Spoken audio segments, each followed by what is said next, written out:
Anti-monarchy campaigners are launching a crowdfunding campaign to try to get greater access to the Royal Archives. Well, the group wants to know if legal loopholes could help open up what they describe as one of the most secretive institutions in the world. Our royal correspondent Rhiannon Mills reports.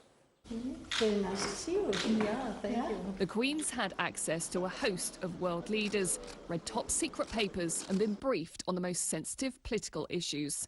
What's been said or written down is locked in the Royal Archives, away from the public eye. Graham Smith from the group Republic says it's time the royals opened up.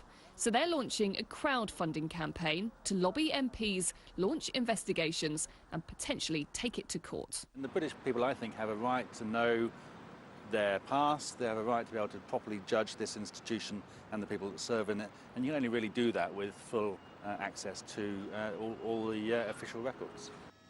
The archives are kept in the Round Tower at Windsor Castle and include personal and official documents of kings and queens from the past 250 years. Campaigners would rather that any royal letters, diaries or documents were treated like any other political papers that come from the Palace of Westminster. So handed over to the National Archives at Kew, the papers are then released after 30 years and it's down to the archivist to decide what's really private and personal. Documents like King George III's private letters and Queen Victoria's journals have been made public, but the archives are exempt from freedom of information requests. Researchers and academics can apply for more access. Ben McIntyre has written books on spies and the SAS and thinks the royal family takes secrecy to a new level. One of the ironies is that, in fact, MI5, our security service, is considerably more accessible historically than the royal family. Every year MI5 releases archives that do not have a security implication, that do not embarrass living individuals, that do not invade privacy. Well, it seems to me that those are the principles that you could very easily apply to the Royal Archive and say everything else has to be released. The Royal Post is sometimes still delivered by horse and carriage. Privacy is another tradition some believe is worth protecting. It's much better that these papers should be kept for eventual use, and if it was subjected to rules whereby things had to be opened, quite frankly, they wouldn't be put into the Royal Archives and they'd probably disappear, because nobody in public life likes to write even an email these days, because it can be subject to the Freedom of Information Act and accessible. It's rare for us to hear what the Queen really thinks. Golden Commander when the Chinese state visited. Oh, bad luck. Those campaigning to get the archives opened up insist that we have a right to know. But while the papers remain in the hands of the royal family, it's up to them what we get to see. Rhiannon Mills, Sky News. Well, Ian Pelham Turner is royal commentator and former royal photographer, and he's here with us now. I suppose the question is, Ian, does privacy equal the same as inaccessibility? I wonder what they're talking about, first of all, royal secrets, because I wonder what I've missed over the past 50 years working with 5 generations of the royal family. I think the reality at the moment is I can see the argument as a journalist that there should be a certain amount of freedom of expression and really transparency. So I agree with that. But I work for Good News Britain, which is an organisation that promotes the royal family right across the world. And so I'm very much a royalist at the same time. And I think there is a very much red line path you've got to tread on sort of situations like this. It's all very well people who in reality are Republicans talking about this, but the reality is that if the royal family were dissolved in some way, what would happen? You know, things like tourism would suffer, things like after Brexit. The royal family is involved in all sorts of issues. There are people who say, look, that may all be true, but the state funds the royal family. They are an instrument of state, and therefore all the rules that govern accessibility and transparency and record keeping and accountability ought to be the same as the state.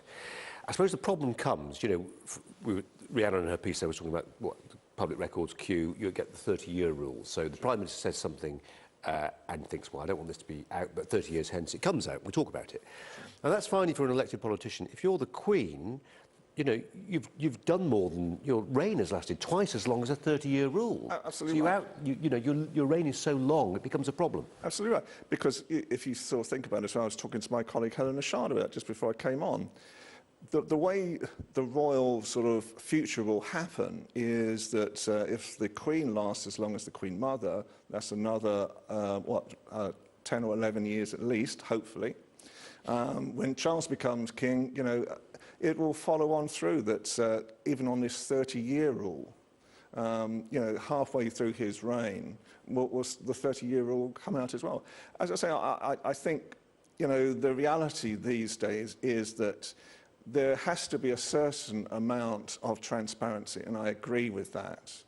You know, I mean, I had situations in the past. One example, years ago, I was shown the telegrams from Hitler to Edward VIII. This was years before it ever became really well known that, you know, that there was this sort of agreement between Hitler and Edward VIII.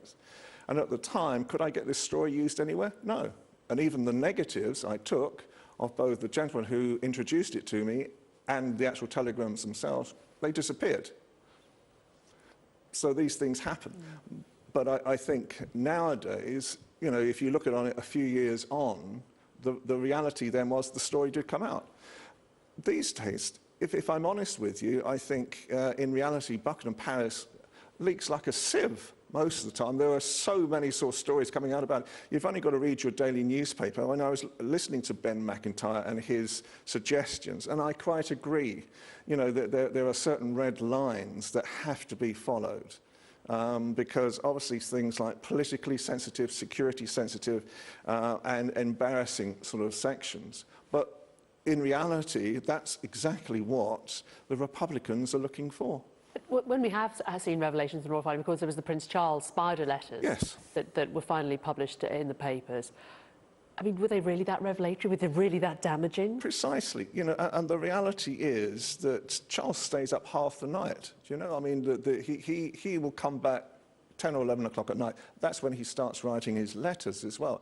So he is very, very focused on trying to sort of move Britain forward as well, you know, in the type of world that he wants to see. He's very ecologically friendly, and that's what he's really looking for. There's a compromise here, Ian, isn't there? Yes. You know, I mean, we can understand why, if you're at the palace, the idea of that weekly meeting between the Prime Minister and the monarch should be a private matter for now. But imagine you say, OK, let's have a rule where when the monarch dies, that's the moment when you know, they become an historical figure and we should have a look. I mean, depending, of course, upon, you know, what is the situation then. You know, the way I look at things at the moment, the monarchy are going to become very, very important post-Brexit. You know, they can actually bring in the Commonwealth where other people can't. You know, that's a very heavy piece of business for the future. And so we've got to be very, very careful on how, you know, this is treated.